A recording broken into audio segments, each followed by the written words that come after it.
Saudara, Badan Narkotika Nasional menyebut setiap tahun negara mengalami kerugian sebesar 84 triliun akibat narkoba. Tidak hanya berdampak pada kerugian material, narkoba juga mengakibatkan kerugian psikis, biaya perawatan hingga produktivitas.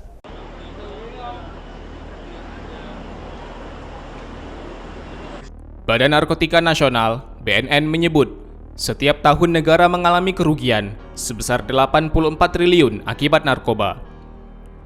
Deputi Pencegahan Badan Narkotika Nasional, Sufyan Syarif, di Jakarta belum lama ini mengatakan peredaran narkoba mengakibatkan kerugian materi, psikis, biaya perawatan, hingga produktivitas.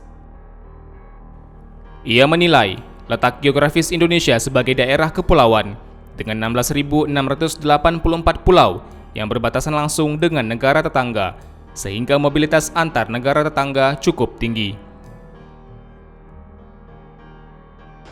Soal berani yang sekarang dengan kemajuan teknologi ini tidak mudah untuk melacak dan mempermudah mereka, dan kita tidak mudah melacak. Ini perlu komunikasi dan koordinasi yang lebih bagus antar lembaga, departemen, dan aparat penegak hukum.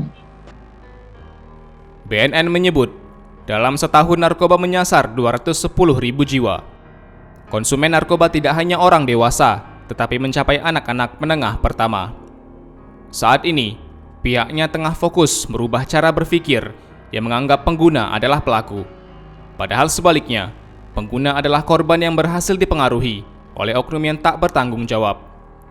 Budaya itu dinilai membuat para korban takut untuk melapor, sehingga pengedar yang sebenarnya sulit untuk ditemukan.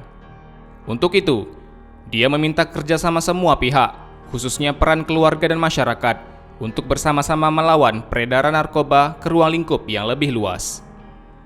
Dari Jakarta, Kantor Berita Antara, UTV, mengabarkan.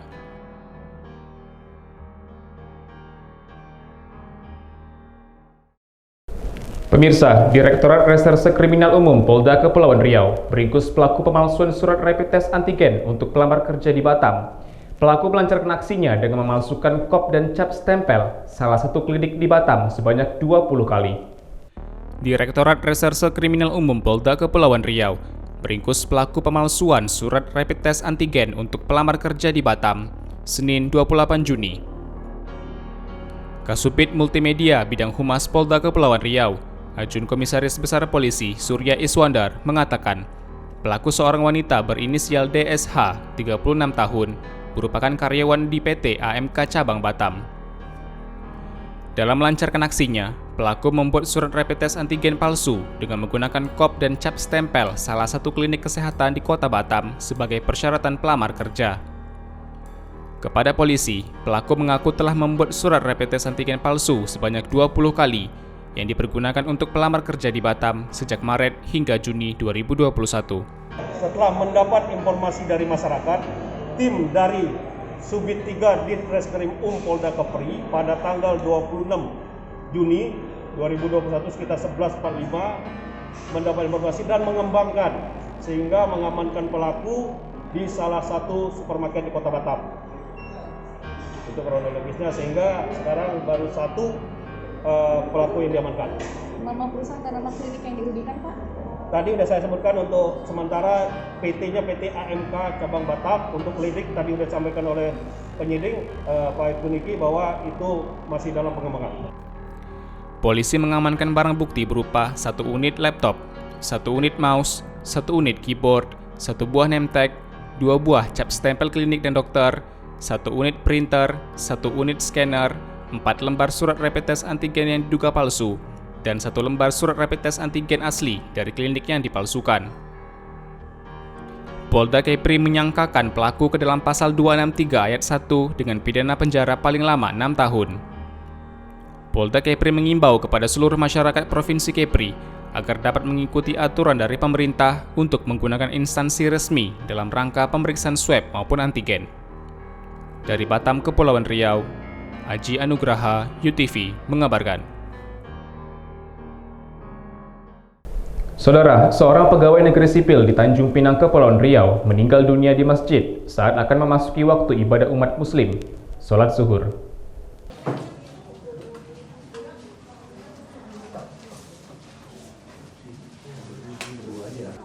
Isak tangis haru keluarga dan rekan kerja saat melepas kepergian almarhum Guntur Haryoseto di ruang unit gawat darurat UGD Puskesmas Kampung Bugis, Tanjung Pinang tak dapat tertahan lagi.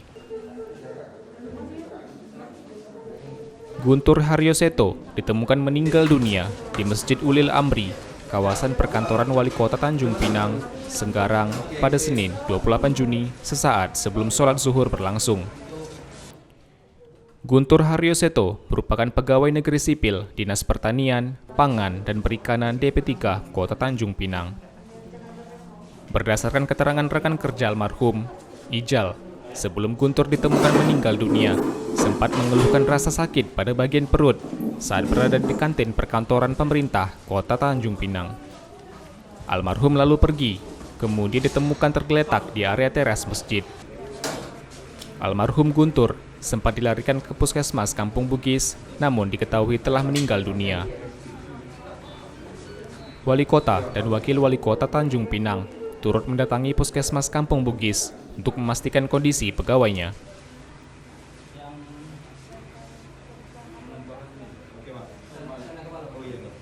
Tadi pagi beliau masih ikut bersama-sama ya, dalam rangkaian acara pelantikan Wakil Wali Kota. Tadi kami ketemu di rumah dinas Wakil Wali Kota dan ternyata tadi kejadiannya itu di Masjid Ulil Amri Pemko.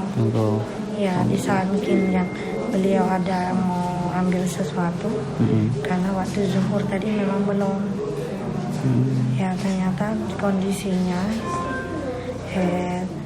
sampai di sini udah dinyatakan. Guntur dipastikan meninggal dunia karena sakit dan telah dilakukan tes swab antigen dengan hasil negatif COVID-19. Selanjutnya, almarhum dibawa ke rumah duka di Jalan Sukajaya, kilometer 7, Kecamatan Tanjung Pinang Timur, Kota Tanjung Pinang. Dari Tanjung Pinang, Kepulauan Riau, Tommy, UTV mengabarkan.